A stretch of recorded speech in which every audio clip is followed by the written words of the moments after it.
Hello বন্ধুরা, আজ খিচুড়ি ভোগের দিনে আমি সারাদিন বাড়িতে কি কি করলাম আর আমাকে কি কি করতে হলো সবকিছু দেখো তোমাদের এই ব্লগে। তো চলো আজকের ভিডিওটা বেশি না বকে শুরু করা যাক। তো সকাল সকাল আমার মামি আর মা বসে পড়েছে আলু কাটার জন্য, আর এখন আমাদের কাজ হলো এখানে একটা তিরপল আটকাতে হবে, কারণ এখানে হবে রান্না। রান্না হলে এখানে একটা ছাউনি দরকার, কারণ উপর দিয়ে যখন তখন যে এসে দিয়ে চলে যাবে না।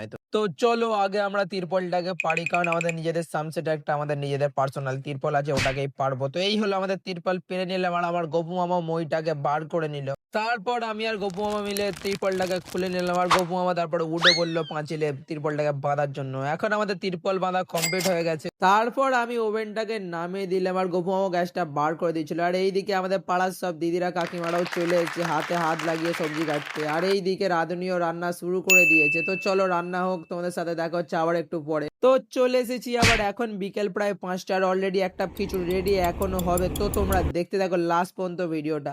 এখন হয়ে গেছে সন্ধ্যে, আর আমাদের খিচুড়ি রান্না হয়ে গেছে কমপ্লিট। রাঁধুনি এখন কড়াই জল দিয়ে হালকাভাবে পরিষ্কার করে রাখছে। এই হলো খিচুড়ি, দুটো টাব আর একটা গামলি ভর্তি গেছে। তারপরে মা ছোট ছোট প্লেট নিয়ে খিচুড়ি দেওয়া শুরু করলো।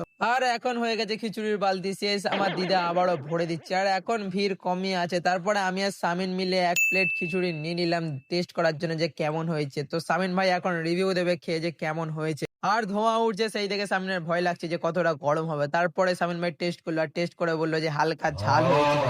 আর এইবার তো আর হলো না, পরের বার দিয়ে অবশ্যই সবাই আসো, সবাইকে অ্যাডভান্সে আমি নিমন্ত্রণ করে রাখলাম, আর আমার ভিউয়ারদের জন্য অবশ্যই। আর এই দেখো ছোট মানুষ এখন খিচুড়ি খাচ্ছে, আর খিচুড়ি খেয়ে কি খুশি দেখেছো, মানে ঝালও লাগেই না কোনো দিক দিয়ে। তারপরে একটু ঝাল লাগতে আমরাও একটু কোলে নিয়ে ঘুরতে শুরু করে দিলাম। আর এর গালটা দেখেছো, মানে এবার আমি কি বলে জাস্ট একবার শোনো তোমরা, ঠিক আছে? এই দেখো, তো গাল দেখছো, এরকম গাল তোমাদের বাপজনে পাবেন না। দেখো গাল ভিজে গেছে, দাঁড়াও মুছে দিই। মুছে নাও মুছে নাও, দেখছো? এই চালাচ্ছে আবার বন্ধুরা, কিছু বললো, কিছু বললো ক্যামেরা দেখে। প্রোডাক্টটা সবে আগের বছর লঞ্চ হয়েছে গাইস, আমাদের ঔকাদের বাইরে মডিফাই করা যায়। আমার হাসে আবার, এই দেখো নতুন ধরে দাবি গজিয়েছে। টাটা টাটা করতে, টাটা করতে। আর আজকের ব্লগটা আমরা এখানে শেষ করছি। দেখাবে খুব তাড়াতাড়ি আর একটা নিউ ভিডিওতে, ততক্ষণের জন্য টাটা।